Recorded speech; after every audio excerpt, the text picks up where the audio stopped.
Hi, my name is Scott Omo. I am the lead for Team Marvin, part of the Martian Ascent vehicle design project, based off of the Rascal competition's theme number 2 for 2021. Below you can see my fellow team members in the order that you will see them: Jessica, Alexa, Javier, and then Josh. Our main objective, as per the Rascal competition, was to design a Martian Ascent vehicle, MAV, to safely transport 2 astronauts from the surface of Mars to a crew return craft in orbit.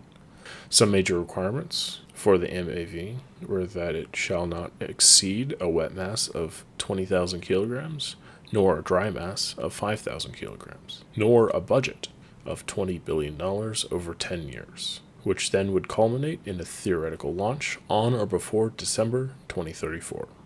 Our team was not only able to meet all requirements, but we are able to exceed them. The MAV will be ready within time constraints and would come under a mass budget by 2,147 kilograms and a cost budget by about $8 billion. The MAV is contained in place onto the Mars surface by the landing platform. The best structure for the MAV was found with materials trade study and stiffening structure optimization using COMSOL.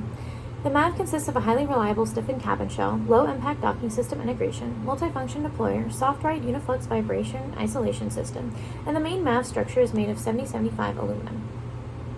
After thorough trade studies, we concluded the MAV does not need an active cooling system for craft stability and will only contain an active TCS chiller to keep the astronauts comfortable.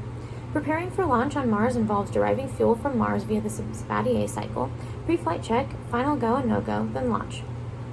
We completed extensive trade studies between 5 different engines. We investigated each based on engine mass, nominal thrust, ISP, operational life, TRL, and safety.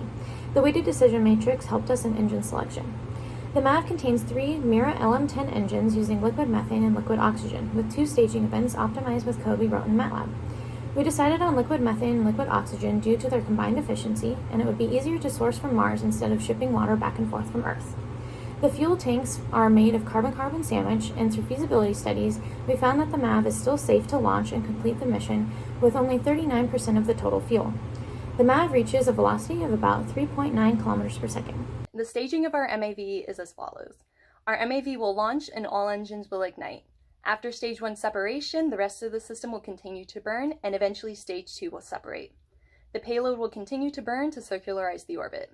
It has been approximated that it will take roughly 30 minutes for the payload to reach the final orbit. The payload will then cruise once it reaches the final orbit and eventually dock with the crew return spacecraft. This is approximated to take just about 26 hours. In the launch, if the MAV incurs minor damage, it will sequence to abort to orbit, but if it is major damage, the computer will activate the abort to land sequence instantaneously by initiating the SpaceX Super Draco thrusters to eject the human capsule from the rest of the MAV.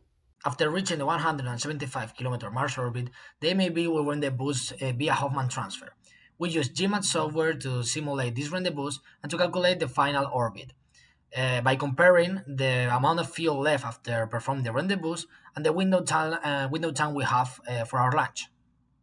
Finally, a difference in altitude between orbits of 317 kilometers was chosen. Also, Moog-tried cool gas thrusters will be used as actuators for attitude control. After the rendezvous, the docking procedure starts. Docking refers to the joining on 2 separate free-flying space vehicles. After all this analysis, the team decided to study more carefully the docking subsystem that was implemented in the MAV. The basics of the docking system include the dynamic robotic arm, as well as the alignment target, which will represent the autonomous NAV by taking a point-in-space input being the position of the hexapod. The stationary hexapod with the camera will represent the orbiting docking craft and will be controlled manually via the Xbox controller. Here you can see the specific requirements our sponsor wanted us to test on how to simulate docking. The main ones being that we needed to design and program a Stewart platform to move with 6 degrees of freedom. We also needed to conduct several docking maneuvers where we variated speed and positioning of the arm as well as lighting. The purpose of this was to see how well an inexperienced person could manually align the camera on the hexapod with the vision target.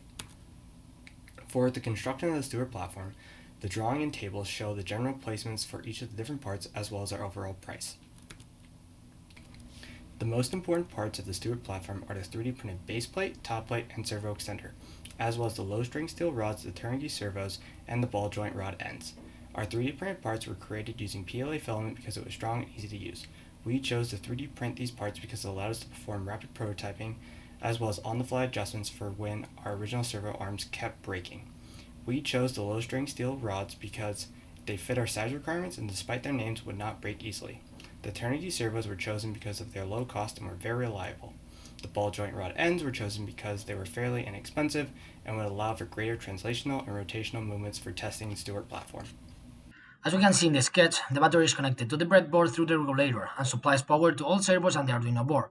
We need to use a regulator to make sure that the voltage that goes into the Arduino board and the servos is always the 5 volts we need. The servos are connected to the Arduino board so we can send the displacement command to them, and the Arduino board is connected to the computer to make a serial connection and send commands to it through the controller. On this video, we can see the capabilities of our Stewart platform performing movements in all 6 degrees of freedom, the X, Y, and Z translation as well as the rotation. To test the docking system, we performed different tests simulating different scenarios that could happen during docking, such as different relative speeds and position between the vehicles or different brightness. Because the robotic arm did not arrive in time, we had to simulate the movement of the map in other ways. To do so, we performed some tests moving the alignment system by hand and some other tests using a tripod, so we will make sure that the approaching was completely vertical. On these videos, we can see one of the tests that we performed and how the alignment system works looking through the video camera. Even in this scenario where we're changing the rotation of the alignment system while approaching the Stewart platform, we see the alignment is possible. So we're confident that in a real-life scenario where the MAV will not change its position randomly, we will also be successful. Talking about result, we have to say that we achieved all the deliverables except for the robotic arm that did not arrive because of shipping issues. But even with this inconvenience, the team came up with different solutions for it. On the left table, we can see the maximum and minimum displacements that the Stewart platform can accomplish before reaching its limit. We can see that the platform performs well in on-displacement, except for the C translation where the results are less than expected. But this displacement is the less important one in the docking procedure, so it should not be a problem. On the other table, we can see a success ratio on different tests with different conditions that we perform.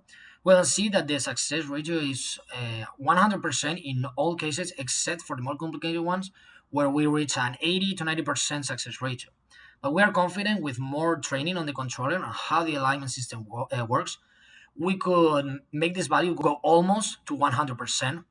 So we could say that the docking procedure will almost always work with our system.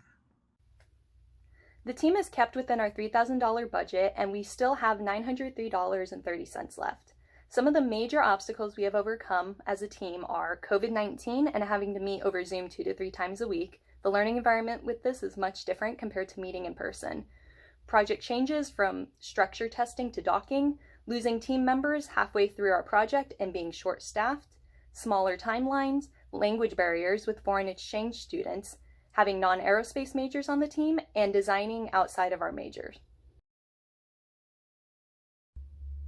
Thank you for watching.